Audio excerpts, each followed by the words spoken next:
operas, but rarely do you get a chance to see what happens behind the scenes. Tonight you're going to get that opportunity as our series of special reports on the CBS soaps continues. This is West 26th Street in New York City. This drab gray building may not be your idea of what a glamorous television studio ought to look like. Nevertheless, it is the home of the Emmy Award-winning soap, Guiding Light. In 5, 4, 3, 2, 1, cue, and up on 1. 3's a bust of the doctor. Yeah, listen, Doc, I'll tell you why I called. Nola didn't show up at work this morning. I thought maybe she was coming by your place to get a checkup or something. 1 hold. I haven't seen her yet. The studio control room. This is where it all comes together, the culmination of hundreds of man-hours by dozens of artists and technicians. For the next several hours, the actors will literally become the characters they were hired to play. Their every movement and sound preserved on videotape that you, the audience, will enjoy several days later. The process is a long one that, for the daytime drama writers, often starts with a thought in the middle of the night. But for instance, I'll wake up in the morning and realize I have been, thinking about it in my sleep and go right to the typewriter to write some things down before I forget them, So it is always kind of, you've got 30, 35 people and 5 major stories, and it's hard to drop it completely. Douglas Marlin has been a soap opera writer for the past 7 years. His efforts have earned him several writing Emmys. The ultimate responsibility for what happens in the storyline each day rests on his shoulders. Well, I'm the head writer on the show, and I have 3 dialogists that work for me. I do the long-term story, which is usually 6 months in advance, And then I break that long-term story down into weeks of outlines, 5 outlines per week, Monday through Friday. And those outlines go to one of the 3 writers to do the script. The scripts come back to me, I edit them, they go to the studio, and then they get produced. That's where we need the sound effects to cover some of the private conversation that these two are having, all right? Cut earlier to Hillary here so that we see what earlier what she's playing, all right? Okay. And where did we stand on? We picked up 30. We picked up 30. Oh, they could still do even better, believe me. All of our doctors, nurses, orderlies, cleaning inspectors, patients, whatever, all on stage for the exact 4 days. 2 to 3 weeks before a show is taped, Robert Anton, costumer for the Guiding Light, begins his preparation. His job is to provide costumes for the 32 characters on the show. With millions of people watching each show, Robert Anton could be a fashion trendsetter, but he does not see that as part of his job. My attitude has to be, how will this piece of clothing help this actor tell the story they're telling? And hopefully, the audience at times won't be that aware of the clothes itself, but say, oh, doesn't he or she just look wonderful, or don't they look right, or in a tragic moment in the story, don't they look more sympathetic? Now, what am I doing, putting the potatoes in the refrigerator? Oh. There must be something I can do to help. Oh, Maida, to tell you the truth, I really don't know what I'm doing myself. Nothing much has changed as far as the production of the soaps is concerned since The Guiding Light premiered in 1952.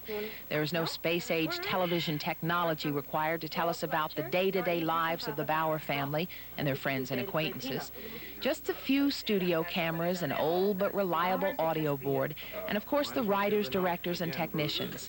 Together they make it possible for the actors to transport us, if only for an hour, away from our mundane lives in Baltimore to Springfield or Henderson or Genoa City, USA, the land of the soap operas. I feel so sorry for her. 2, 1. I know what you mean. I just don't understand why the people who deserve the best always end up in the worst possible. 1,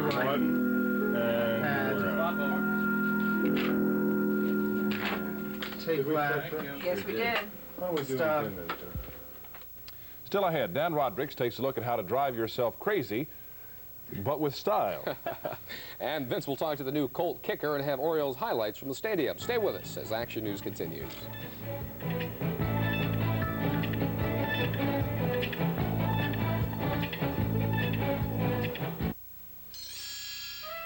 You can buy a lot of bargain paints at bargain prices these days. But right now, you can buy a quality paint at a bargain price. Glidden Spread Satin, our famous quality latex wall paint, on sale for only $8.99 a gallon during our annual factory sale. So why spend Always less? featured women in prominent roles, largely because of the predominantly female audience. But have the soaps kept up with the changing roles of women in our society? That's the subject of tonight's look at those scintillating CBS soaps. Here's a portion of tonight's report.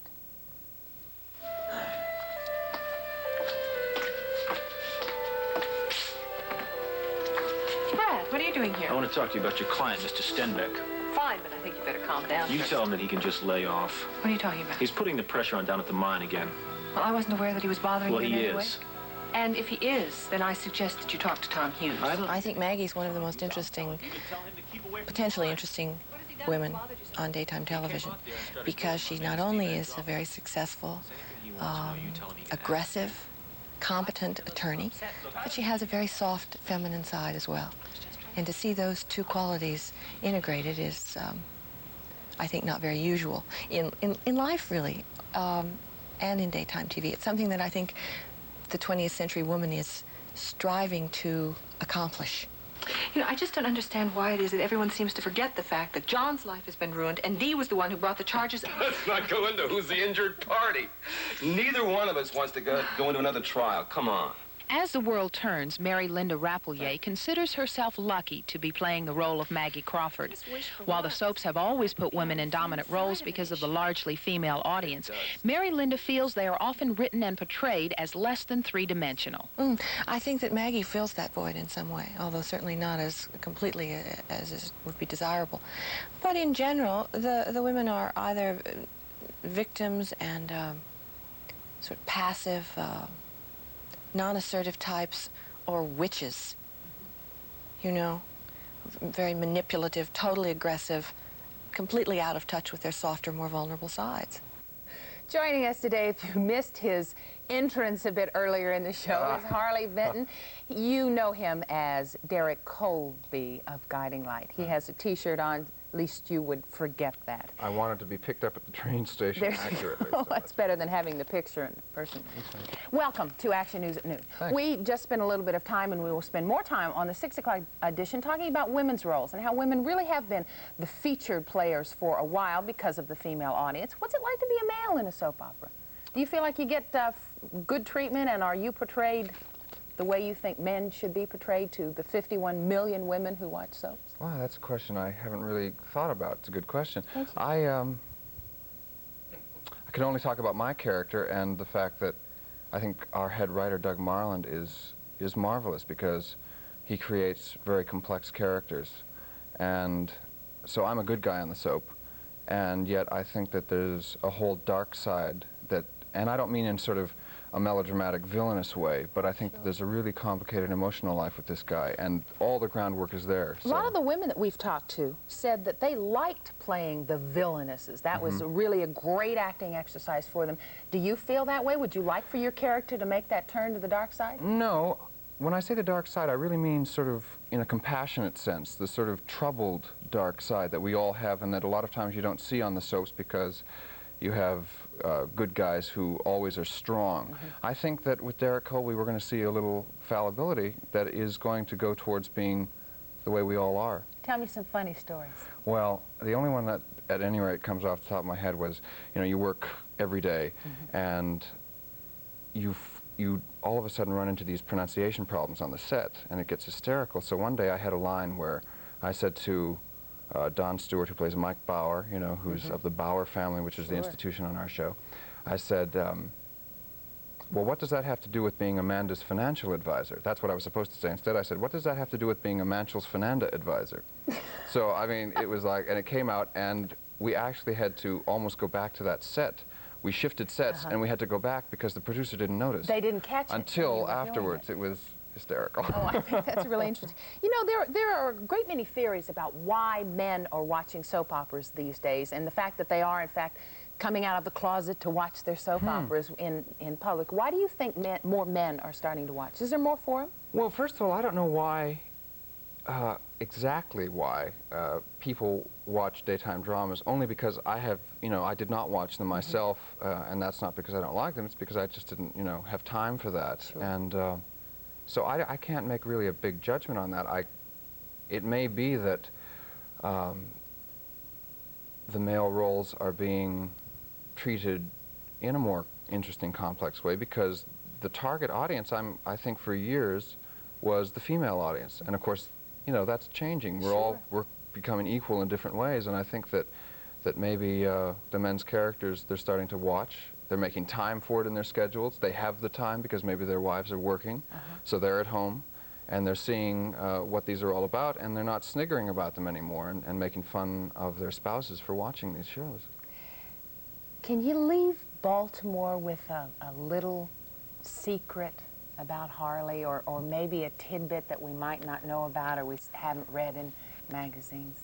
Give us something. August 29th, it was Saturday night, I proposed to somebody. Oh. I don't think that's what the female viewers that are watching. No, we're very happy for you. Thank you. We're very happy for you.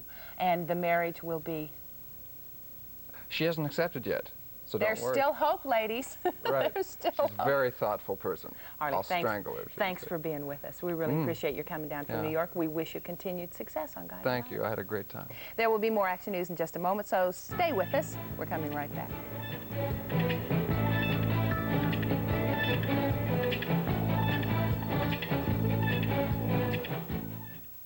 TV Guide announces an important money-saving offer. If you've been thinking of subscribing to TV Guide, now's the time, while America's favorite television magazine is having a real inflation-beating price rollback. Right now, for a limited time only, you can get TV Guide delivered straight to your mailbox at the lowest price in more than 2 years.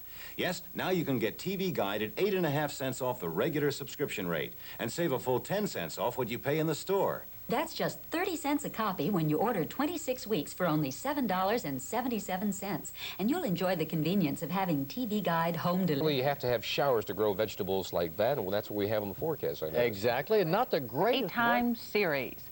For the answer, stay tuned.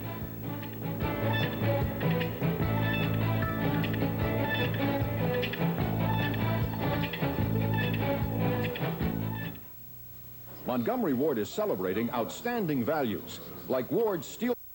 Television soaps began in the early 50s. Women have played most of the dominant roles, largely because of the strong base of female viewers. But have the women on the soaps kept pace with the changing role of women in our society? That's the question we pose to the people who work on those scintillating CBS soaps.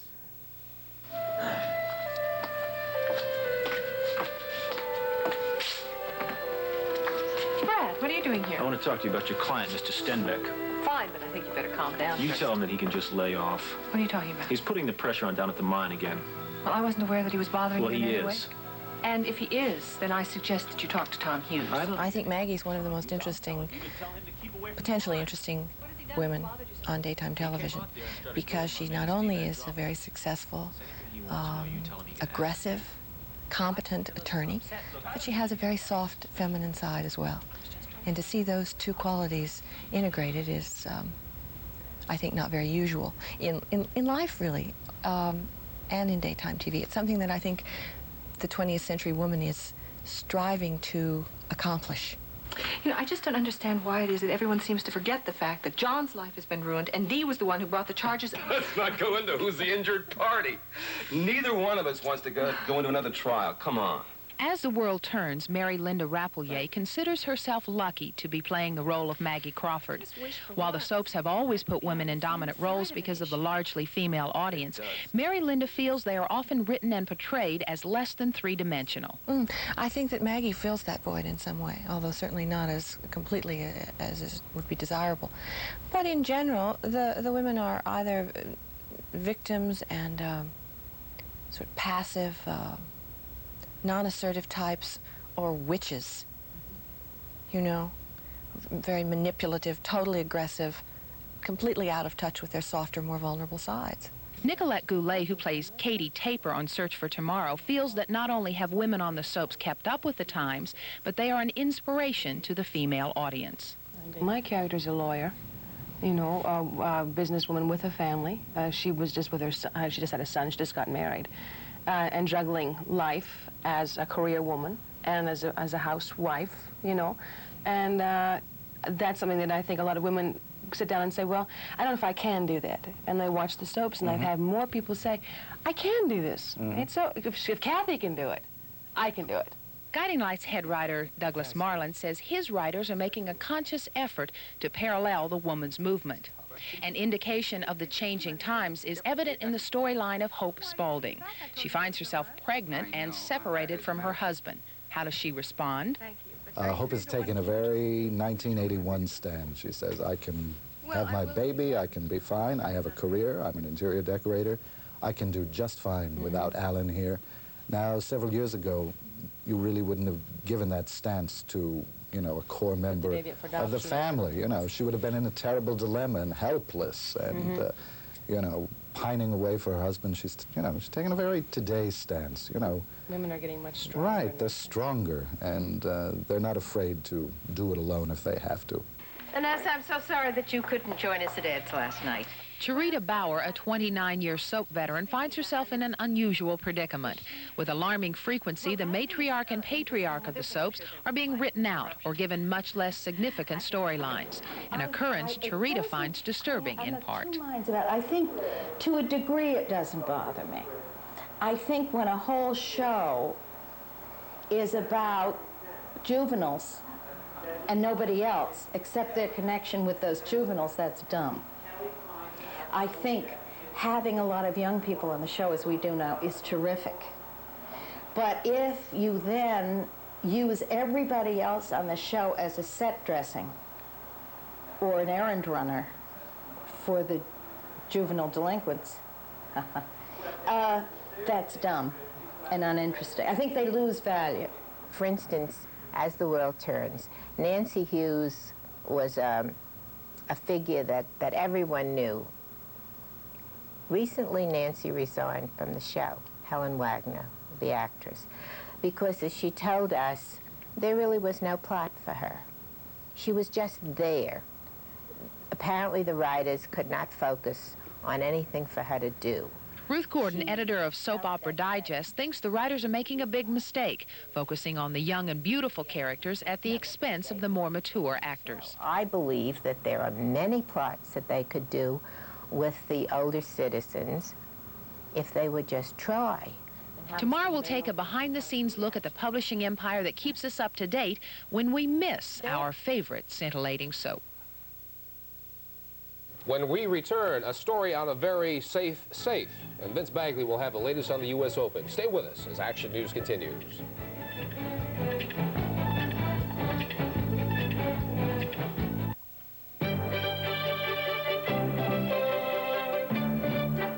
If you've ever had the feeling you had to wait forever for a Subaru station wagon, here's good news. They're available now with on-demand four-wheel drive. All of this week on the 6 o'clock edition of Action News, we'll be taking you to a behind-the-scenes look at the soap operas. Here is a portion of tonight's report.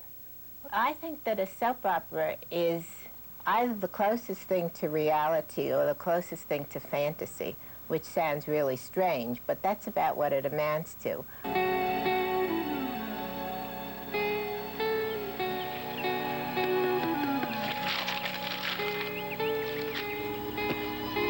I hope that's not your letter of resignation. These people come into your home and you know them. You know them better than your own relatives. You know them better than your own neighbors. You feel sorry when they have problems. You rejoice with them when they have happy times. They're people that you can either hate or admire without getting close to. You can see them, you can talk to them. There doesn't have to be a confrontation as there is between people in real life. And it's a form of pleasure for so over 30 million people. Ever since she died, you've been your father's whole life. He'd want to know if you're in trouble.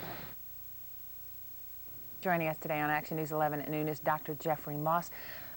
Quick question, Jeff. Are they good for us or are they bad for us to sit and watch and get hooked and addicted on these soap operas? Yeah, that question isn't so easily answered. We try to always come up with an answer, is it good or bad? It depends, like so many things, how we fit it into our lives, how much space it takes up in our lives, whether it's a replacement for intimacy with other people or for whatever reason that we might spend a lot of time perhaps involved with soaps. As a replacement for intimacy with other people, is that all right? It isn't all right if you spend 6 hours in front of the tube watching the soaps. But we could say that soaps are an art form. They tend to magnify and exaggerate at times life, and they seem to relate to the emotional relationships between people. And where else in this world is the good and bad so clearly portrayed as in the soaps, where you can cheer for the good guy and you can boo and hiss the bad guy? So in that respect, perhaps they are more easily ingested into our mind or whatever than the nighttime programs, because on a daytime soap, the character development is so careful and it takes a long time. You feel like you know them a bit better. It's a transfusion into our fantasy lives. It's a catharsis, if you will. It's a way of releasing a lot of the tensions and pressures of the day to switch off from your own life and into someone else's.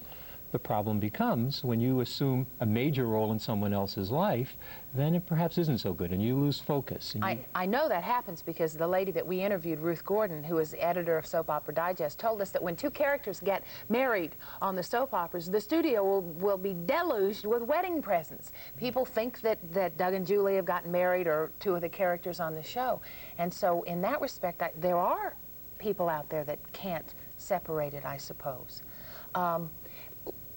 We talked a little bit earlier, Jeff, about the fact that this can be a learning experience in terms of the home environment.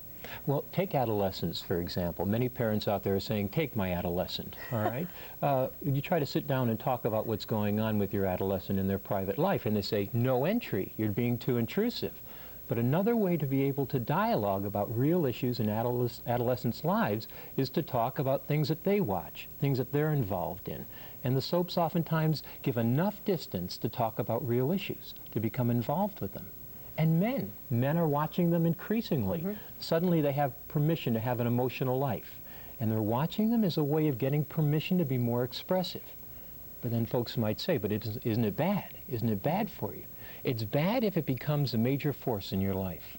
Let me ask you this about children. I assume that there is a certain age when they are too impressionable to sit down and watch and to make those conscious decisions. Is that true? Yeah, I guess so. I would think that if a young child watches nonstop soap after coming home, they can be influenced in a major way. It becomes a major part of their real life, and they have trouble distinguishing the real from the not real. I guess it's difficult to put an age on that. Not at 7 or 8 you should worry about it if they're watching that. We can't do that? No, I think that probably it isn't such a good idea to do that. Many parents give soap time as a reward for doing homework. And if you give balance to that and you talk and do some reality testing with the young person in your family and say that's one way of looking at life, then it leads to dialogue, very healthy dialogue. So we know in moderation that it's all right to watch soap operas, so I suppose it's all right to ask you, Jeff, do you watch soap operas? Oh, the question is, do I watch soap operas? Will Rudy Miller, investigative reporter for Channel 11, get young Dr. Moss to divulge his feelings about soaps? Yes. Well, can 50 million people be wrong?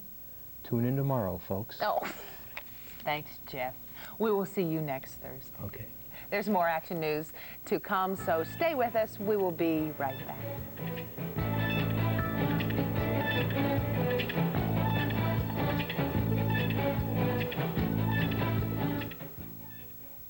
TV Guide announces an important money-saving offer. If you've been thinking of subscribing to TV Guide, now's the time. While America's favorite television magazine is... The longest-running daytime serial is 30 years old today. For the past 30 years, Search for Tomorrow's audience has grown larger and more loyal. Currently, television's 13 soaps are watched by more than 50 million people. That audience cannot get enough of their soaps and their stars, as we learn in this report on those scintillating CBS soaps. Thank you, sir. This newsstand happens to be on 7th Avenue in New York, but all across the country, people are buying everything they can get their hands on about their favorite daytime serials. Soap operas are big business these days, and the most popular publication on the subject is Soap Opera Digest. the brainchild of Ruth Gordon. This is one of the new ones Bob took, and she's new on the show now, so I think we'll just do and we her. can get, I think if the thumb even stays in, you won't really see it. No, they can come in close on that. 6 years ago, two New York marketing specialists decided there was a definite market for a magazine that could keep America's soap opera audience up to date when they missed their favorite serials. They tapped Ruth Gordon for the job of editor. She started working with a staff of one in September of 1975, and the rest, as they say, is history. Today, Soap Opera Digest has a bi-weekly circulation of several 100,000.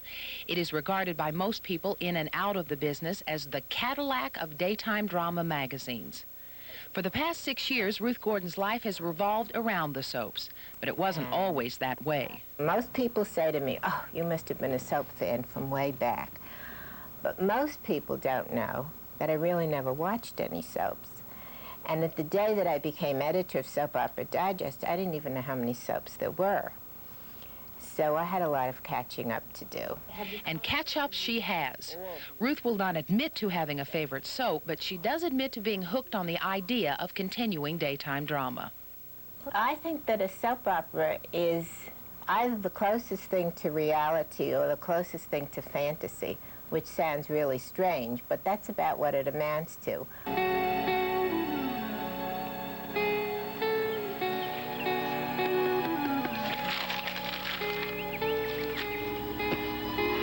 I hope that's not your letter of resignation. These people come into your home and you know them.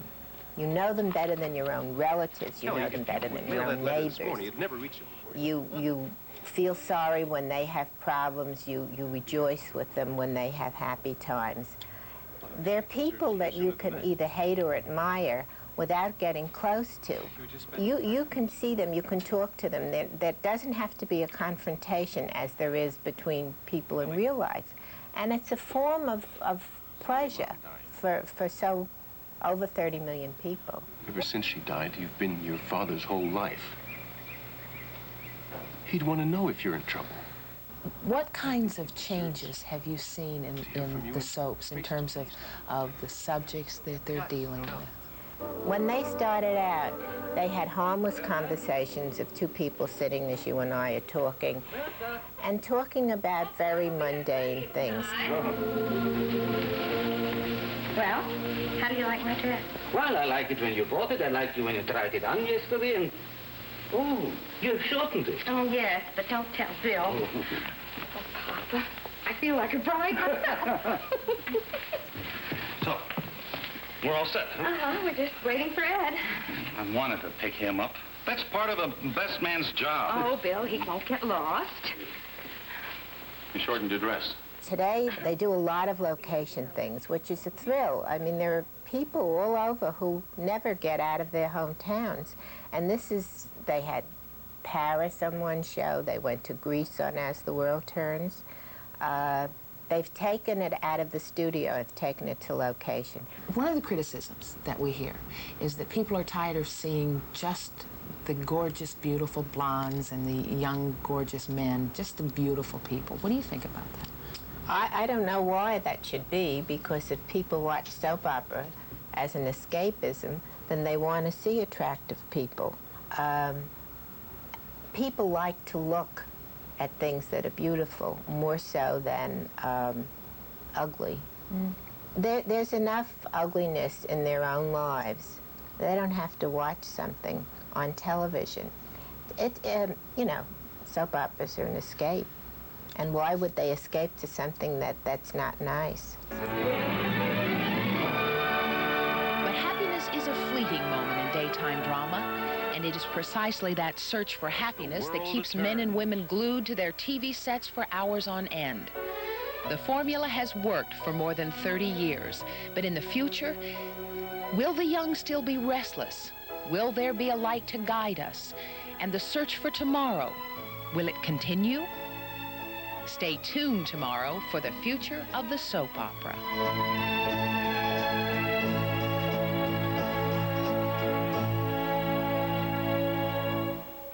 Haven't seen the baseball strike written into any soap operas lately. Maybe that'll come a few years. And that is an idea. I've got a great idea. What's that? We'll listen to these commercials and we'll come back and hear all about it. They are a-changin' is no more applicable than in the land of the soap opera. We've seen the transfer of the soap opera from radio to television from 15 to 30 to 60 minutes. A lot has changed since Search for Tomorrow premiered 30 years ago. The soaps have been a part of our lives for more than 50 years. But what about the future? There's been talk at various networks of doing spin-offs of the daytime soaps to be viewed at night. And of course this whole controversy with cable and so forth and being able to show the soaps over again at other times may result in the fact that they may be prompted to do regular network television at night of soap operas. I'm warning you, JR. Keep out of my way. We'll collide if you're in mine, I'll guarantee you. Looks like I got here just in time to break up a brawl, huh? There is no doubt that the success of Dallas and its imitators has shown the network powers that be that the cliffhanger is still as popular as ever as a form of primetime entertainment. That report will be seen in its entirety tonight at 6 on Action News. Join us. Finally, this afternoon, we all keep hearing that these are tough economic times. Oh, Mrs. Madsen. I'm on a case down the hall now. I'm off duty. I came in and the sun was shining in your eyes.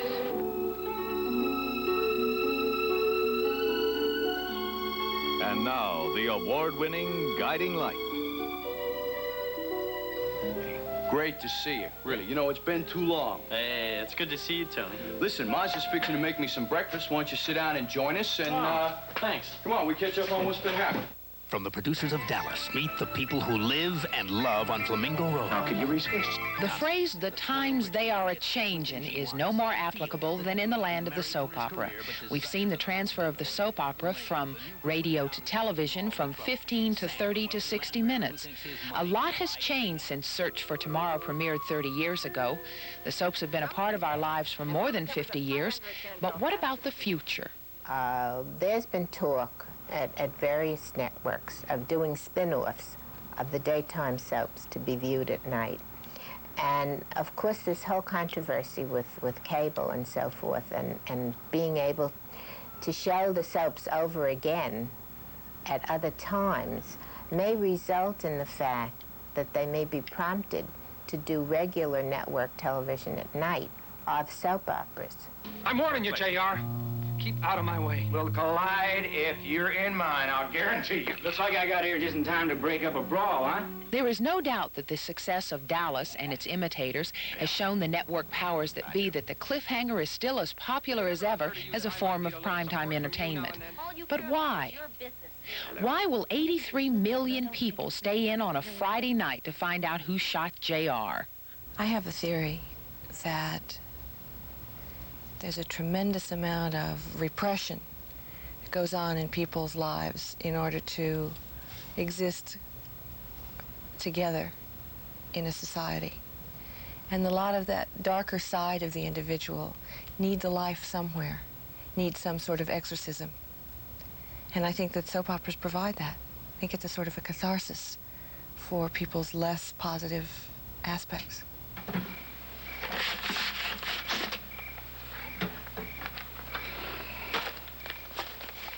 Hello, Joe. Mike, what are you doing here?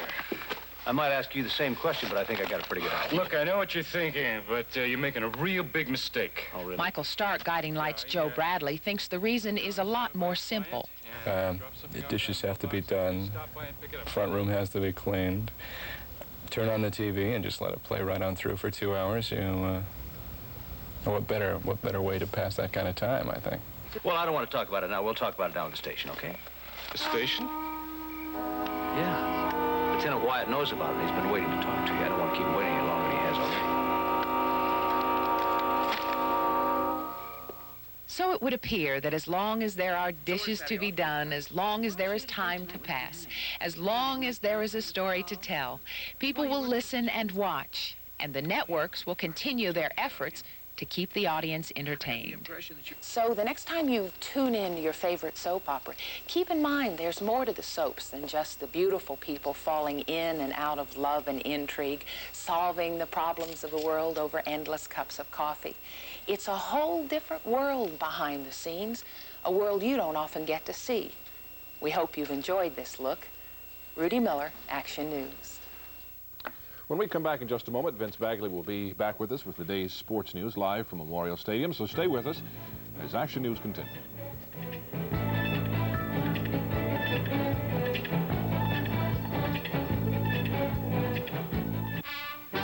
Now is the time for Sport Illustrated because it's that time of year when massive